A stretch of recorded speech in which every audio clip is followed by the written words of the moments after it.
Hello and welcome friends, मेरा नाम है भार्गव भारद्वाज और हम हैं अपने आरटीजी सीरीज के रास्ते पे। बिजनेस स्टडीज का टाइम है। डे 3 पार्ट 2 एक पार्ट सुबह मिला होगा ये, जिसमें जहां पे हमने चैप्टर 2 खत्म किया था। Forms of business organisation, corporate और जॉइंट स्टॉक कंपनी, बेसिकली हमने उस पार्ट में खत्म किया था। थोड़ा लंबा हो गया था पार्ट, मेरे को पता है, उसके लिए मैंने माफी भी मांगी थी, बट कोई बात नहीं, ये वाला पार्ट छोटा होगा। यहाँ पे हम लोग शुरू कर रहे हैं chapter number 3, public, private and global enterprises. Public enterprises हम अगली वीडियो में देखेंगे, मतलब इस चैप्टर का जो पार्ट 2 होगा उसमें देखेंगे, मतलब डे 4 पार्ट 1 में देखेंगे। अभी हम लोग प्राइवेट और ग्लोबल एंटरप्राइजेस देख रहे हैं। मैंने आपको बताया था जब चैप्टर नंबर 2 शुरू किया था कि मैं इसी चैप्टर में चैप्टर नंबर 3 का भी कंटेंट करवाने वाला हूं, ताकि जब हम चैप्टर नंबर 3 करेंगे तो ऐसा लगेगा कि भाई हमको चैप्टर बिल्कुल करा कराया मिल गया, तो मक्खन की तरह बहुत जल्दी से चैप्टर निकल जाएगा। यही चीज को दिमाग में रखते हुए मैं पहले पब्लिक और ग्लोबल एंटरप्राइजेस उठा रहा हूं इस चैप्टर में से, ताकि जो इजीएस्ट पार्ट है हम उसको खत्म कर दें। पब्लिक एंटरप्राइजेस थोड़ा बड़ा टॉपिक है, उसको पूरी एक अलग वीडियो में जो डे 4 पे आएगी उस पे डिस्कस करेंगे, जो बीएसटी का डे 4 होगा। तो इस चैप्टर में डिस्कस करने के लिए सबसे पहले हमने बात की पब्लिक सेक्टर एंटरप्राइजेस। देखो यार, अब हम लोग प्योरली बिजनेस में घुसने वाले हैं और सीधा सीधा हम सिर्फ बिजनेस की बात करेंगे। तो एंटरप्राइजेस का मतलब होता है बिजनेस, कंपनीज और फर्म्स और कॉर्पोरेट्स, जो भी आप बुलाना चाहो। प्राइवेट सेक्टर एंटरप्राइजेस मतलब दो सेक्टर है, पब्लिक सेक्टर और प्राइवेट सेक्टर। हमारी कंट्री में, हमारी कंट्री एक मिक्स्ड इकोनॉमी है, जहां पे गवर्नमेंट और इंडिविजुअल्स, मतलब नॉर्मल जनता भी साथ में मिलके इकोनॉमी को आगे बढ़ाती है। ठीक है, तो जो गवर्नमेंट जो काम करती है, जो कंपनीज बनाती है, उसको कहते हैं पब्लिक सेक्टर एंटरप्राइजेस, और जो लोग, जनता जो कंपनीज बनाती है उसको कहते हैं private sector enterprises. These are the companies which are owned, managed and controlled by individuals और ग्रुप ऑफ इंडिविजुअल्स। यहां पे देखो, बात जो नोट करने की है वो ये है कि ये ओन्ड, मैनेज और कंट्रोल्ड, तीनों शब्द बहुत ही क्लियर है। आई होप आपको इनका मतलब भी समझ में आ रहा होगा। ओन, इनका मालिकाना हक हो। मैनेज, जो पूरी देखभाल करे, चलाए उसको। कंट्रोल मतलब जिसका अधिकार हो, हक, अधिकार, राइट्स एंड ऑब्लिगेशंस, ड्यूटीज की जहां पे बात हो रही है। कंट्रोल्ड भी है, ओन्ड भी है और मैनेज भी है। किसके द्वारा? इंडिविजुअल, मतलब कोई एक बंदा, या फिर ग्रुप ऑफ इंडिविजुअल, मतलब बहुत सारे लोग मिलके भी चला सकते हैं, ये कंपनी खोल सकते हैं। जैसे कि हमने पिछले चैप्टर में बात की थी पार्टनरशिप की, जहां पे 2 या 2 से ज्यादा लोग मिलकर एक कंपनी खोल रहे थे, पार्टनरशिप खोल रहे थे। उस टाइप की ऑर्गेनाइजेशन प्राइवेट सेक्टर एंटरप्राइजेस में आती है। मेन ऑब्जेक्टिव इनका रहता है प्रॉफिट मैक्सिमाइजेशन का। मेन ऑब्जेक्टिव किसका रहता है? प्रॉफिट मैक्सिमाइजेशन का, ज्यादा से ज्यादा प्रॉफिट कमाने का। टाइप्स क्या है, किन किन फॉर्म्स होती हैं प्राइवेट सेक्टर एंटरप्राइजेस की? तो सबसे पहले सोल प्रोप्राइटरशिप, इससे हम बहुत अच्छे से वाकिफ हैं, हमने इसको बहुत ज्यादा डिटेल में किया पिछले चैप्टर में। पार्टनरशिप, ये भी हमको पता है। जॉइंट स्टॉक कंपनी और जॉइंट हिंदू फैमिली बिजनेस, ये चारों ही चीजें हम लोग पिछले चैप्टर में बहुत डिटेल में कर चुके हैं, और आई होप इसमें अभी आपको कोई भी डाउट नहीं रहेगा। अगर आपको अभी भी नहीं पता कि ये चारों चीजें क्या हैं, तो मेरी रिक्वेस्ट है कि भाई पहले जाके पिछले पार्ट्स कंप्लीट करो। ये ऑलमोस्ट 6ठी वीडियो है बिजनेस स्टडीज की। पहले जाके पिछली 5 वीडियोस देखो, तभी आपको ये 6ठी वीडियो समझ में आएगी। चारों हमने बहुत अच्छे से डिस्कस किया था। अच्छे से पिछले चैप्टर में एक और था कॉर्पोरेटिव सोसाइटी, वो भी तो हमने डिस्कस किया था। उसका नाम तो यहाँ है ही नहीं, क्योंकि याद करो जब मैंने उसके नोट्स लिखवाए थे तो उसमें मेन ऑब्जेक्टिव में मैंने लिखवाया था वेलफेयर ऑफ मेंबर्स।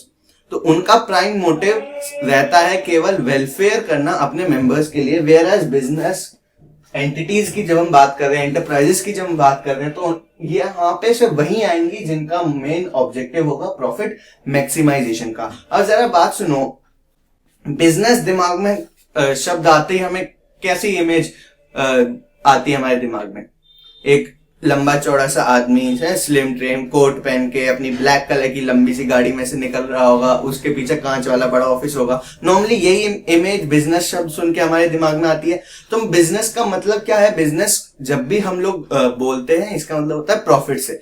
तो जब हम बात कर रहे हैं बिजनेस एंटरप्राइज या बिजनेस एंटिटीज की, तो उसमें वही कंपनीज या वही फॉर्म्स तो आ सकती हैं जो प्रॉफिट कमाने के लिए चलती हो।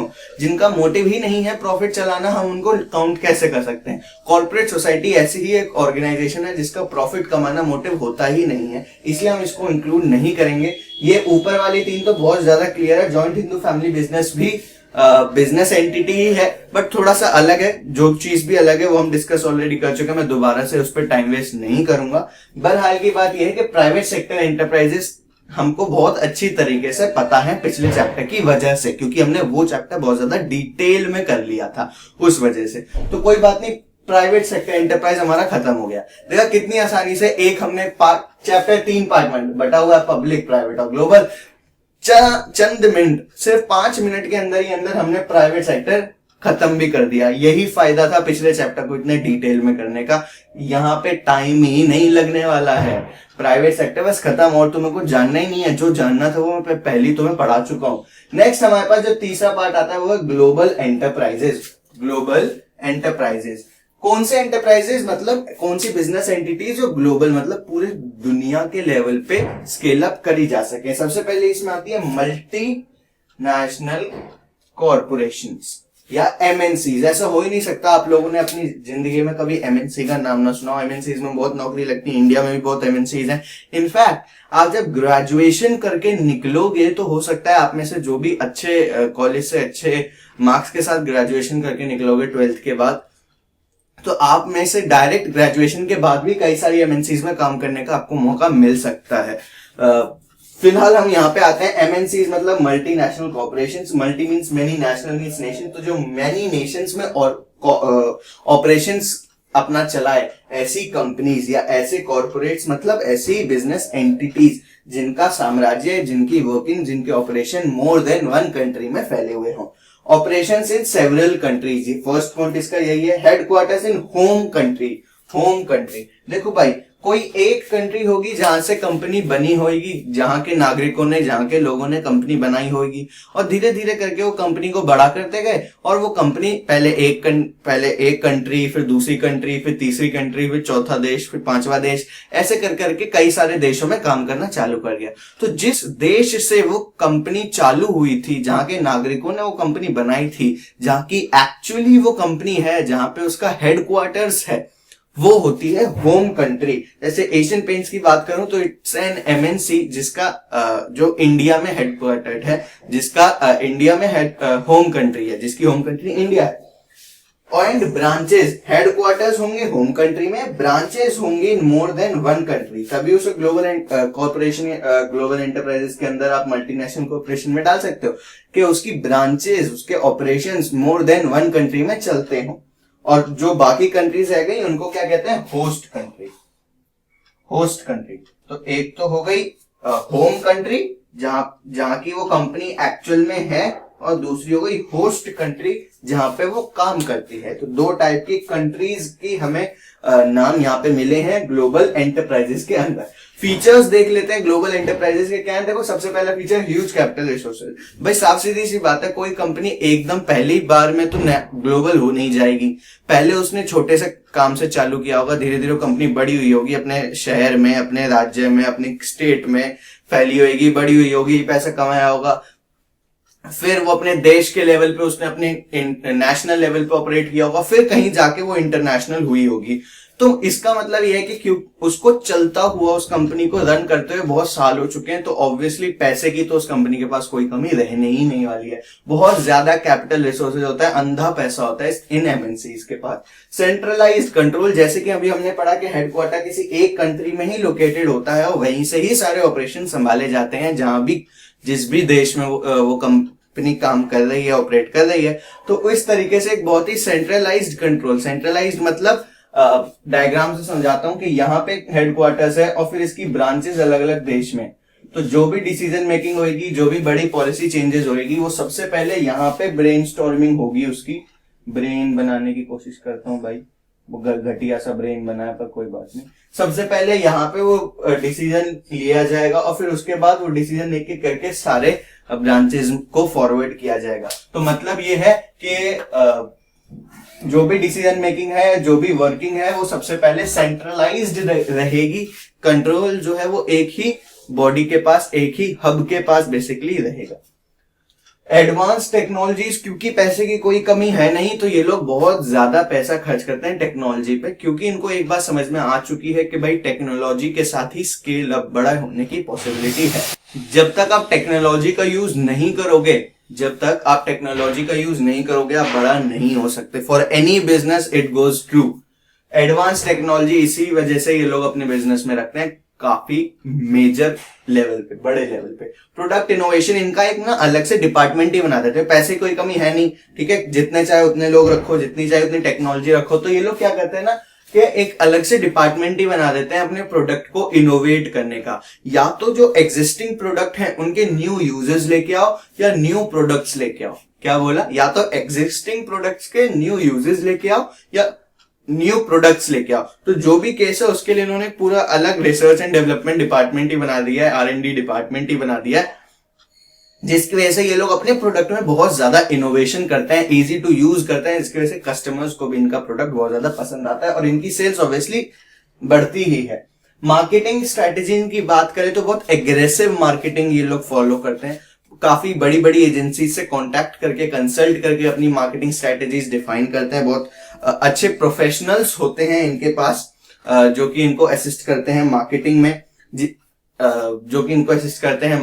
जिसकी वजह से ना इनको बहुत ज्यादा फायदा रहता है कि पैसा तो जितना चाहे उतना फूको ना, पैसे की तो कमी है नहीं, तो पैसा खर्च करो, अंधा मार्केटिंग करो, जितनी चाहे सेल्स बढ़ाओ, वो इनके पास बहुत बड़ा बेनिफिट रहता है। नेक्स्ट है फॉरेन कोलैबोरेशन। इनको कोलैबोरेशन बड़ी आसानी से मिल जाता है क्योंकि बाकी कंपनीज का भी इनके ऊपर ट्रस्ट रहता है कि अगर ये इंटरनेशनल हुई हैं तो इनमें दम तो है बॉस, दम है तभी इंटरनेशनल हुई है, इनके प्रोडक्ट में दम है, इनके मैनेजमेंट में दम है, इनकी टीम में दम है, तभी ये इतने बड़े लेवल पे मल्टीनेशनल हो पाई हैं। इस वजह से इनके साथ कोलैबोरेट करने को हर कोई राजी रहता है। किसी को नुकसान का सौदा नहीं, फायदे का ही सौदा लगता है वो हमेशा। तो ये सारी बात हमने की, फीचर्स हमने डिस्कस किए मल्टीनेशनल कॉर्पोरेशन या MNCs के।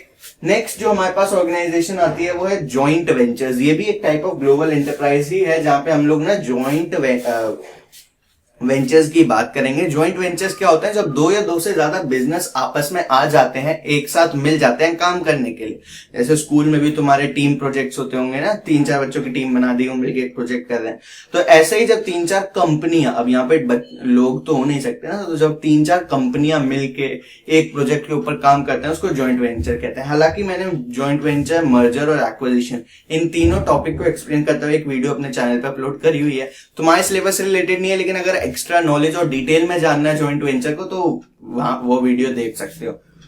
जॉइंट वेंचर के मैं बात करूं तो सबसे पहले इसमें पॉइंट आता है पूलिंग ऑफ रिसोर्सेज। मतलब जो भी देखो 3-4 बिजनेस जब मिलके काम करेंगे तो उन तीनों के जितने भी रिसोर्सेज हैं, रिसोर्सेज मतलब जो भी पैसा है, जो भी मैन पावर है, जो भी टेक्नोलॉजी है, जो भी उनके आइडियाज हैं, इनोवेशन है, जो कुछ भी है, वो सारे मिलके अब इकट्ठे हो गए हैं। अब वो 3-4 कंपनीज मिलके एक कंपनी की तरह काम कर रही हैं। तो जो रिसोर्सेज होते हैं ना वो पूल हो जाते हैं कि तू मेरा ये यूज कर ले, तू मेरा वो यूज कर ले। बहुत ही एडजस्ट करते हैं, कोऑपरेटिव नेचर के वर्किंग होती है। ऐसे हर कोई हर किसी के साथ कोऑपरेट करने को तैयार है। तो ऐसे करके रिसोर्सेज इकट्ठे काफी बड़े लेवल पे हो जाते हैं।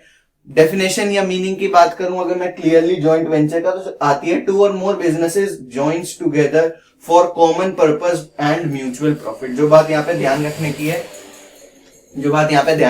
है वो ये है कि कॉमन पर्पस के लिए और म्यूचुअल प्रॉफिट।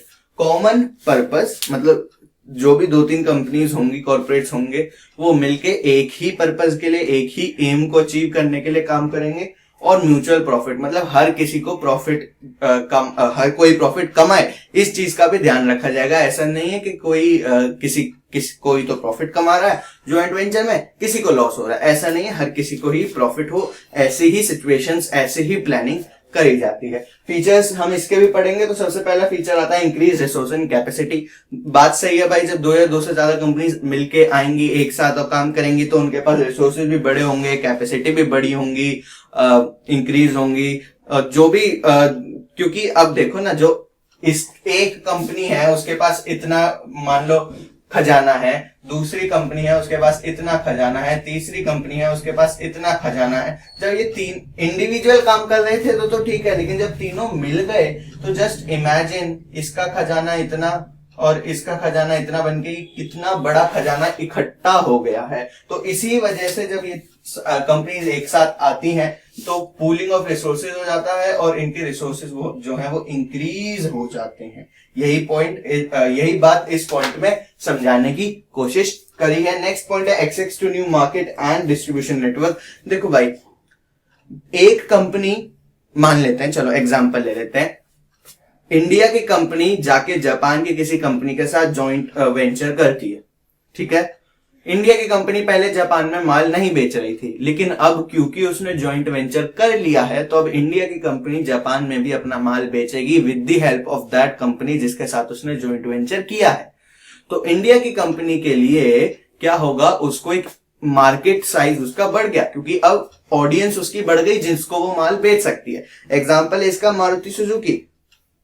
मारुति और सुजुकी का जब आपस में जॉइंट वेंचर हुआ तो Suzuki was an Japanese company, Maruti was an Indian company.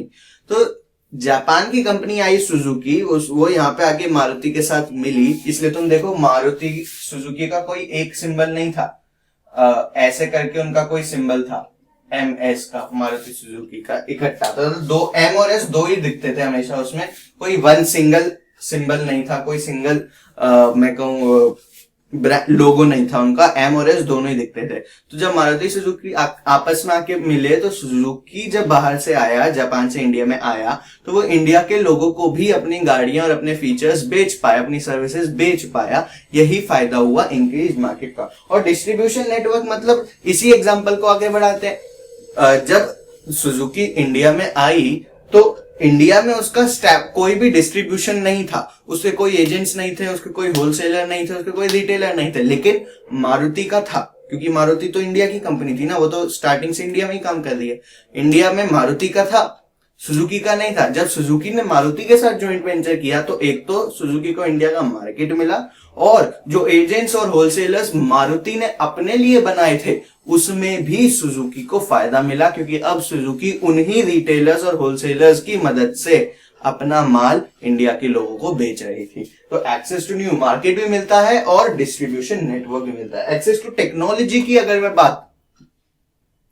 बात करूं तो देखो भाई, साफ सीधी सी बात है, जापानीज टेक्नोलॉजी इंडिया से अभी के टाइम पे तो अच्छी है ही। तो जब सुजुकी और मारुति एक साथ मिले तो जो इंडिया की कंपनी थी मारुति, उसको फायदा मिला क्योंकि अब वो जापानीज कंपनी सुजुकी के साथ मिलके उनकी टेक्नोलॉजी सीख सकते थे और अपने लिए यूज कर सकते थे। तो इसी तरीके से जब भी दो या दो से ज्यादा कंपनी ज्वाइंट वेंचर में आती हैं तभी उनको एक दूसरे की टेक्नोलॉजी का भी फायदा मिलता है क्योंकि हर कंपनी के पास अपना अलग टैलेंट होता है, अपनी अलग स्पेशलिटी होती है और जब दोनों साथ में मिलकर काम करती है ना तो वो लोग अपनी अपनी स्पेशलिटी शेयर करना चालू कर देते हैं। नेक्स्ट पॉइंट आता है इनोवेशन। इनोवेशन तो हो ही गई, कुछ दिमाग सुजुकी लगाएगा, कुछ दिमाग मारुति लगाएगा, दोनों के बेस्ट दिमाग मिलके बेस्ट आइडिया आगे रखेंगे और मिलके बेस्ट प्रोडक्ट बनाएंगे। तो ये तो साफ सीधी सी बात है कि प्रोडक्ट में इनोवेशन होना ही है, प्रोडक्ट अच्छा चलना ही है। Maruti Suzuki was the best at its time. अब और भी कंपनीज आ गई हैं, खैर उसकी बात नहीं है, अब ये पार्टनरशिप शायद टूट गई है, लेकिन जब उनका टाइम था तो दे वर एट द टॉप क्योंकि दोनों की स्पेशलाइजेशन मिल गई थी। यही वजह से इनोवेशन भी एक बहुत इंपॉर्टेंट पॉइंट रहता है जॉइंट वेंचर में। लो कॉस्ट ऑफ प्रोडक्शन, चलो इसी एग्जांपल को आगे बढ़ाते हैं। सुजुकी जब इंडिया में आया तो इंडिया के पास एक ही चीज तो है बहुत ज्यादा, बेरोजगारी। तो इंडिया में जो बेरोजगार थे they were skilled, they were and also they were available at a very low cost. कम पैसे पे भी लोग बाग काम करने को तैयार थे क्योंकि बेरोजगारी थी, काम कहीं मिल नहीं रहा था। तो जब इंडिया में आई सुजुकी तो उसको एक बेनिफिट तो ये मिला कि जो भी प्रोडक्शन की कॉस्ट उसको आती थी, गाड़ी बनाने का खर्चा आता था, वो जापान के मुकाबले इंडिया में बहुत कम आता था क्योंकि इंडिया की लेबर काफी सस्ते दाम पे काम करने को तैयार थी। तो इस वजह से लो कॉस्ट ऑफ प्रोडक्शन का भी बेनिफिट हुआ। और फिर आता है एस्टैब्लिश्ड ब्रांड नेम। ये पॉइंट मेजरली तब आता है पिक्चर, अगर एक छोटी कंपनी किसी बड़ी कंपनी के साथ जॉइंट वेंचर करती है तो जो छोटी कंपनी है उसको बड़ी कंपनी के गुडविल का, उसकी इमेज का, उसके ब्रांड नेम का, उसके मैं कहूं स्टैब्लिश्ड ब्रांड नेम का, क्योंकि बड़ी कंपनी का ऑलरेडी एक इमेज मार्केट में क्रिएटेड है, उसका नाम मार्केट में चलता है, तो छोटी कंपनी को उस बड़ी कंपनी के नाम का फायदा हो जाता है, गुडविल का फायदा हो जाता है। अगर छोटी और बड़ी कंपनी नहीं भी है, फिर भी एक जब मारुति सुजुकी का ही एग्जांपल लेते हैं, जब सुजुकी इंडिया में आई तो मारुति की अच्छी खासी रेपो थी इंडिया में, तो जब सुजुकी आई तो उसको बहुत ज्यादा जोर नहीं लगाना पड़ा अपना प्रोडक्ट बेचने के लिए, क्योंकि उसने जॉइंट वेंचर कर लिया और मारुति का नाम ऑलरेडी मार्केट में चल रहा है, तो उसका प्रोडक्ट भी आसानी से बिकना चालू हो गया। तो ये फीचर्स थे जॉइंट वेंचर के, जो कि एक ग्लोबल एंटरप्राइजेस की कैटेगरी के अंदर आती है। 2 ही कैटेगरी हैं। अब एक टाइप की एंटरप्राइज और रहेगी, ये पब्लिक प्राइवेट एंटरप्राइज, जहां पे गवर्नमेंट और इंडिविजुअल्स नागरिक साथ में मिलके काम करते हैं। उसको एक बार देख लेते हैं, उसके बाद ये चैप्टर खत्म हो जाएगा। फटाफट से इसको नोट डाउन करो and we are moving to the next and last slide of the chapter. तो जैसे कि मैंने बोला था कि सिर्फ एक लास्ट टॉपिक रह गया है, पब्लिक प्राइवेट पार्टनरशिप, उसी पे ही हम लोग बढ़ने वाले हैं और इसी के साथ हमारा चैप्टर भी खत्म हो जाएगा। तो जो टॉपिक है वो है पब्लिक प्राइवेट पार्टनरशिप। नाम से पता चल गया होगा कि ये एक ऐसी पार्टनरशिप है जहां पे पब्लिक सेक्टर और प्राइवेट सेक्टर इकट्ठे आके काम करते हैं। पब्लिक सेक्टर मतलब गवर्नमेंट, प्राइवेट सेक्टर मतलब इंडिविजुअल्स या नागरिक देश के, वो दोनों लोग आके मिलके एक साथ काम करते हैं, उसको कहते हैं पब्लिक प्राइवेट पार्टनरशिप। अच्छा सर, अगर ये पार्टनरशिप है तो हमने ऐसे को पिछले चैप्टर में क्यों नहीं पढ़ा? क्योंकि बच्चा ये नॉर्मल पार्टनरशिप नहीं है, ये उस एक्ट के अंदर नहीं आता जिस एक्ट के अंदर बाकी के ऑर्गेनाइजेशंस आती हैं, जो हमने पिछले चैप्टर में पढ़े थे। ये एक अलग ही टाइप की पार्टनरशिप है, इसलिए हमको इस चैप्टर में इसे पढ़ना पड़ा। तो ये वो एंटरप्राइज है जिसको फाइनेंस एंड ऑपरेट किया जाता है via partnership of government and individuals. Financed and operate किया जाता है by the partnership of government and individuals.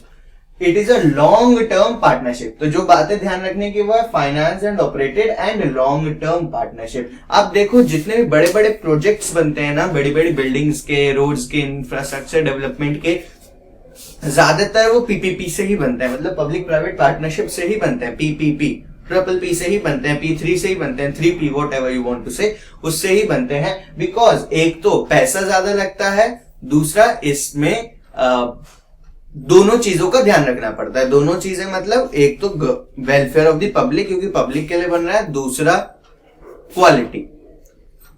Normally जो गवर्नमेंट काम करती है उसकी क्वालिटी बहुत ज्यादा अच्छी नहीं रह पाती, क्योंकि वो पब्लिक की वेलफेयर के लिए काम करती है। तो ऑब्वियसली हम पब्लिक से कम चार्ज कर सकते हैं, पब्लिक से कम चार्ज कर सकते हैं तो हम खर्च भी कम कर सकते हैं, हम खर्च कम कर सकते हैं तो हम उतनी क्वालिटी पे नहीं पैसा लगा सकते, इस वजह से। लेकिन यहाँ पे क्योंकि बहुत ज्यादा जरूरी है कि हम दोनों ही मोटिव को फुलफिल करें, इस वजह से ये पार्टनरशिप हुई जाती है। फीचर इसके हम देखें तो नॉर्मली ऐसा देखने को नहीं मिलता कि गवर्नमेंट और इंडिविजुअल साथ में आके काम कर रहे हैं, लेकिन ये एक ऐसी पार्टनरशिप है, ये एक ऐसी अरेंजमेंट है जो कि फैसिलिटेट करती है इस पार्टनरशिप को। इसी वजह से ये इसका एक फीचर भी है। सूटेबल फॉर बिग प्रोजेक्ट्स, क्योंकि इसमें खर्चे इतने ज्यादा हो जाते हैं, लीगल रिक्वायरमेंट्स इतनी ज्यादा हो जाती हैं, मैं कहूँ एक्सपेंसेस इतने ज्यादा इंकर हो जाते हैं कि अगर आप इस कोई छोटे मोटे प्रोजेक्ट के लिए इसे करने की कोशिश करो ना, तो भाई आप लॉस में ही चले जाओगे। जब तक बड़ा प्रॉफिट ना हो तब तक ये पार्टनरशिप ना ही करो तो ज्यादा बेटर रहती है।